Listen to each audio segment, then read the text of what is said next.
یزید نے اب کیا کیا، کیونکہ بڑا چلاک آدمی تھا، بڑا شاطر تھا، بڑا تیز تھا، اس نے ولید کو خط لکھا، کہنے لگا کہ فوری طور پہ عبداللہ ابن عباس کو بلاؤ اور اسے کہو میری بیعت کریں۔ یہ جو بیعت ہوتی تھی نا، یہ بھی سن لے کیا ہوتی تھی، یہ بیعت حلف ہوتا تھا کہ میں اللہ رسول کے نام پہ حلف دیتا ہوں کہ میں یزید کی اطاعت کروں گا، میں اس کے خلاف کوئی بغاوت نہیں کروں گا۔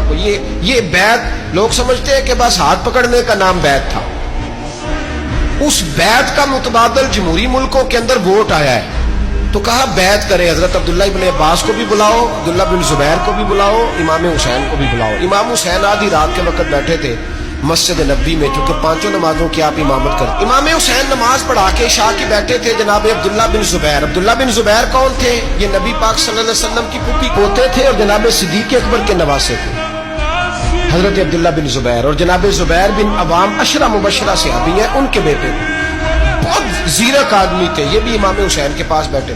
عبداللہ ابن عباس بھی تھے جو حضور کے چچا کے بیٹے ہیں، اس امت کے پہلے مفسر ہیں قرآن پاک، یہ لوگ بیٹھے تھے۔ تو ولید نے ایک بندہ بھیجا، اس نے آ کے کہا جناب آپ کو گورنر صاحب نے بلایا ہے۔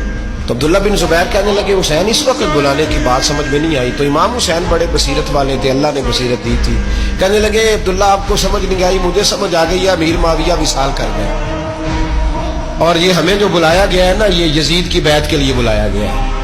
تو کہا پھر آپ آدھی رات کو نہ جائیں، آپ کے لیے خطرہ ہوگا۔ تو امام حسین فرمانے لگے خطرہ حسین کو نہیں ہوتا، نہیں کہا پھر بھی آپ مہربانی کریں ذرا احتیاط سے جائیں۔ تو جناب عبداللہ ابن زبیر نے، عبداللہ ابن عباس نے 14 بندے نیزے دے کے، تلواریں دے کے امام حسین کے ساتھ بھیجے، اور کہا کہ امام حسین اگر اس نے کوئی غلط ملت بات کی نا، زبردستی بیعت کرنے کا کہا، تو آپ بس کوئی ایک بات اونچی آواز میں کر دینا، یہ سپاہی پیچھے آ جائیں گے۔ امام حسین ان 14 بندوں کو لے کے گورنر ہاؤس پہنچ گئے۔ جب آپ وہاں پہنچے، اس نے بتایا، اس نے کہا جی حضرت امیر معاویہ انتقال کر گئے اور آپ نے یزید کی بیعت کرنی ہے۔ تو امام حسین فرمانے لگے میں چھپ کے بیعت نہیں کروں گا، مجمع لگاؤ، جمعے والے دن اعلان کرو، جو طریقہ ہے حضرت ابوبکر صدیق کا، جو طریقہ ہے حضرت عمر فاروق کا، جو انداز حضرت عثمان غنی کا ہے، جو مولا علی کا ہے، سر عام اعلان کرو، اگر ساری دنیا یزید کی بیعت کرے گی تو میں بھی تیار ہوں۔ تم مجھ سے بیعت لے کے پھر لوگوں کو بتانا چاہتے ہو کہ حسین بیعت ہو کر رہے ہیں، تو تم کیوں نہیں کر رہے؟ میں عام آدمی نہیں ہوں، لہذا چھپ کے بیعت نہیں کرتا۔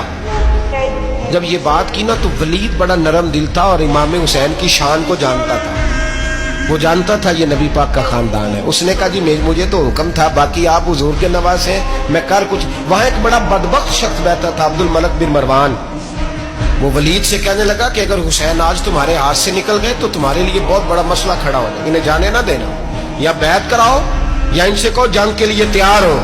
تو امام حسین رضی اللہ تعالیٰ عنہ کے کانوں میں آواز گئی تو فرمانے لگے ابن مرجانہ، اگر تیرے اندر جرت ہے تو آ سامنے حسین کے، اس کے کانوں میں باتیں نہ کر، کانا پھوسی نہ کر، باہر آ میدان میں، شرارت نہ کر، باہر آ، میں تمہیں ابھی بتاتا ہوں کہ حسین سے مقابلہ کرنے کا انجام کیا ہے۔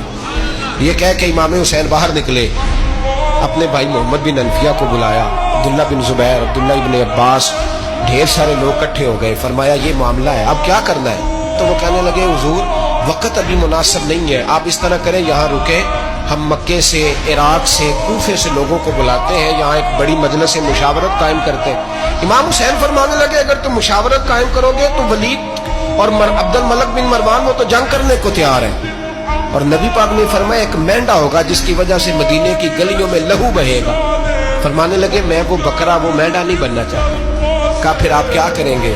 تو امام حسین رو پڑے، فرمانے لگے میں مدینہ چھوڑ جاؤں گا، لیکن مدینے کی حرمت پامال نہیں ہونے دوں گا۔